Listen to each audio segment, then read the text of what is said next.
Assalamualaikum warahmatullahi wabarakatuh. Masih semangat belajar ya? Semoga sehat selalu dan selalu fokus untuk belajar daring hari ini. Pada pertemuan kali ini, Ibu akan membahas tentang taksonomi dan kunci determinasi. Bismillah, mari kita mulai. Sebelum memasuki sesi utama, pernahkah kamu memerhatikan macam-macam hewan di sekitarmu? Perhatikan gambar berikut.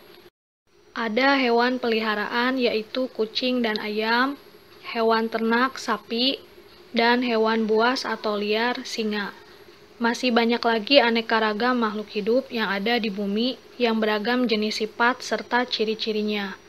Untuk mempermudah dalam mempelajari keanekaragaman makhluk hidup tersebut, manusia melakukan pengelompokan makhluk hidup. Pengelompokan makhluk hidup dinamakan klasifikasi. Ibu akan membahas bagaimana makhluk hidup di muka bumi diklasifikasikan. Jadi, sebelum membahas tentang taksonomi, terlebih dahulu kita harus mengetahui apa itu klasifikasi. Klasifikasi makhluk hidup adalah suatu cara mengelompokkan makhluk hidup berdasarkan kesamaan ciri yang dimiliki. Tujuan klasifikasi makhluk hidup adalah untuk mempermudah, mengenali, membandingkan, dan mempelajari makhluk hidup.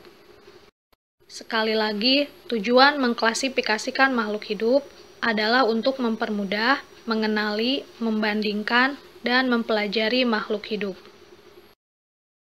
Sebagai contoh, kita bisa mengenali bahwa hewan ini adalah kucing, dan hewan ini adalah harimau, dengan cara melihat ciri-ciri yang dimiliki keduanya dan membandingkannya. Misalnya, kucing dan harimau memang sama-sama termasuk hewan yang berkembang biak dengan cara melahirkan anaknya. Tetapi dari ukuran badan, tempat hidup, dan ciri-ciri fisik lainnya jelas berbeda. Kucing biasa dipelihara oleh manusia, sedangkan harimau umumnya hidup bebas di alam liar. Dengan melihat ciri-ciri keduanya dan membandingkannya, maka kita bisa mengenali dengan tepat dan membedakan antara kucing dengan harimau. Sampai sini semoga paham. Selanjutnya, taksonomi. Taksonomi atau takson dapat diartikan sebagai pengelompokan suatu hal berdasarkan hierarki tertentu, di mana taksonomi atau takson yang lebih tinggi bersifat umum, dan taksonomi atau takson yang lebih rendah bersifat lebih khusus atau spesifik. Orang pertama yang melakukan pengelompokan ini adalah Carolus Linnaeus atau Carl von Linné, sehingga beliau dikenal sebagai bapak taksonomi modern dan juga salah satu bapak ekologi modern.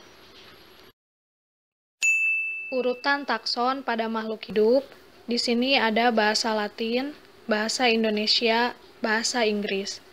Bahasa Latin dimulai dari urutan paling tinggi, regnum, divisio atau filum, classis, ordo, familia, genus, spesies. Bahasa Indonesia, dunia atau kerajaan, divisi, filum, kelas, bangsa, suku, marga, jenis. Bahasa Inggris, kingdom, division atau filum, class, order, family, genus, spesies. Jadi, urutan takson pada makhluk hidup yang paling tinggi tingkatannya dimulai dari regnum atau kingdom, dan yang paling rendah itu adalah spesies. Urutan tersebut didasarkan atas persamaan ciri yang paling umum, kemudian makin ke bawah persamaan ciri semakin khusus, dan perbedaan ciri semakin sedikit. Misalnya, taksonomi untuk kucing, kerajaan Animalia, filum Chordata, kelas Mamalia, ordo Carnivora, famili Felida, genus Felis, spesies Felis catus, dan taksonomi untuk harimau, kerajaan Animalia, filum Chordata, kelas Mamalia, ordo Carnivora, famili Felida, genus Panthera, spesies Panthera tigris.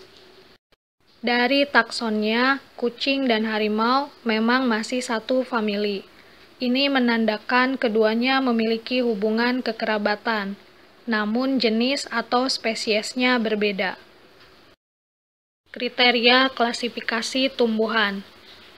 Para ahli melakukan pengklasifikasian tumbuhan dengan memerhatikan beberapa kriteria yang menjadi penentu dan selalu diperhatikan. Berikut contohnya. 1. Organ perkembangbiakannya. Apakah dengan spora atau dengan bunga? Yang kedua, habitusnya. Apakah berupa pohon, perdu, atau semak? Yang ketiga, bentuk dan ukuran daun. Dan yang keempat, cara berkembang biak. Apakah dengan seksual, atau generatif, atau aseksual, atau vegetatif. Kriteria klasifikasi hewan. Sama halnya dengan pengklasifikasian tumbuhan, dalam mengklasifikasikan hewan, para ahli juga mengklasifikasi dengan melihat kriteria berikut ini. 1. Saluran pencernaan makanan. Hewan tingkat rendah belum mempunyai saluran pencernaan makanan. Hewan tingkat tinggi mempunyai mulut, saluran pencernaan, dan anus. 2. Kerangka atau skeleton. Apakah kerangka di luar tubuh atau eksoskeleton atau di dalam tubuh, endoskeleton. Yang ketiga, anggota gerak. Apakah berkaki 2, 4, atau tidak berkaki. Kunci determinasi. Kunci determinasi merupakan suatu kunci yang dipergunakan untuk menentukan filum atau divisi, kelas, ordo, famili, genus, atau spesies. Dasar yang dipergunakan kunci determinasi ini adalah identifikasi dari makhluk hidup dengan menggunakan kunci dikotom. Kunci dikotom. Kunci dikotom adalah kunci determinasi berisi keterangan yang disusun berpasangan dan menunjukkan ciri yang berlawanan. Misalnya, kunci nomor 1A mempunyai akar, batang, dan daun. Kunci nomor 1B tidak mempunyai akar, batang, dan daun. Sama-sama kunci nomor 1, tetapi dengan pernyataan yang berlawanan. Misalnya contoh kunci determinasi tumbuhan, golongan berspora dan tidak berspora. Perhatikan setiap kunci memiliki dua pernyataan yang berlawanan. Kunci nomor 1, pernyataan A, tumbuhan yang berspora. Pernyataan B, tumbuhan yang tidak berspora. Berlawanan antara pernyataan A dan pernyataan B. Kunci nomor 2A, tumbuhan yang berbatang jelas. Kunci nomor 2B, tumbuhan yang tidak berbatang jelas. Kunci nomor 3A, berbiji tertutup. Dan kunci nomor 3B, berbiji terbuka.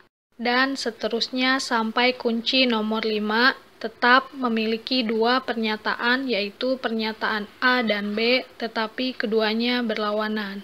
Itulah kunci determinasi.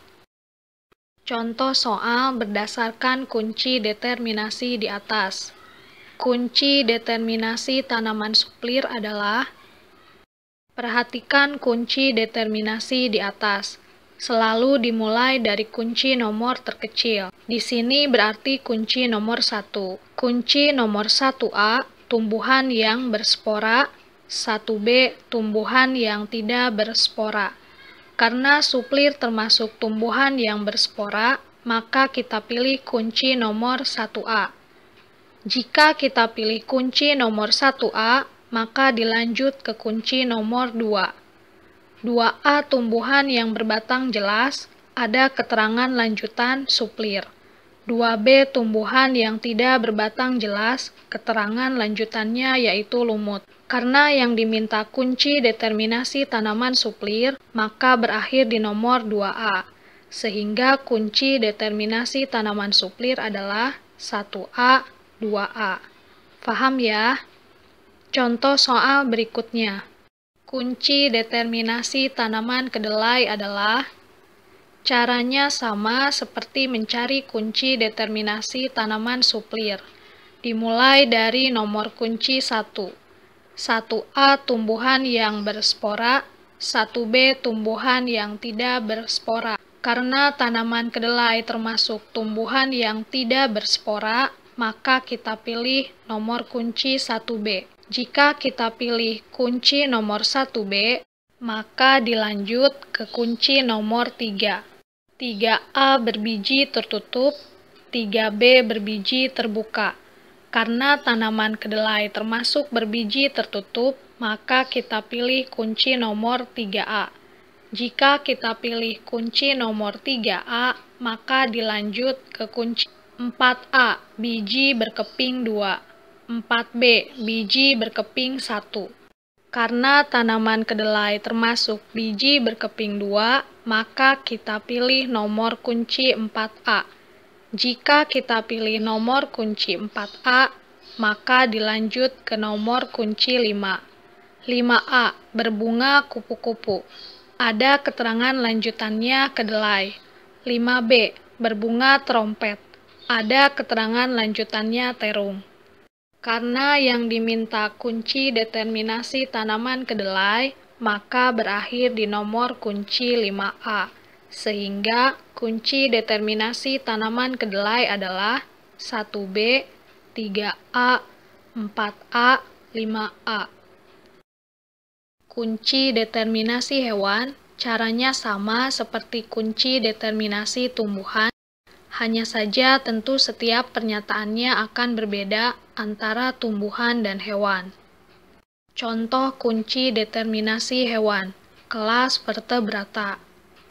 1A menyusui anaknya, 1B tidak menyusui anaknya. 2A tubuh ditutupi dengan bulu, 2B tubuh tidak ditutupi dengan bulu. 3A bergerak dengan sirip, 3B tidak bergerak dengan sirip. Dan 4A kulit selalu basah, 4B kulit tidak selalu basah. Bagian terakhir dari pembahasan kali ini adalah penugasan. Nomor 1, tuliskan taksonomi kucing dan harimau. Nomor 2, tuliskan nomor kunci determinasi tanaman jagung dan terung. Dan nomor 3, tuliskan nomor kunci determinasi cicak. Gunakan kunci determinasi tumbuhan dan hewan yang sudah Ibu jelaskan di sini ya. Sekian pembahasan dari Ibu, semoga bisa difahami. Silahkan dibuka classroom-nya untuk menyelesaikan tugas tersebut. Terima kasih. Wassalamualaikum warahmatullahi wabarakatuh.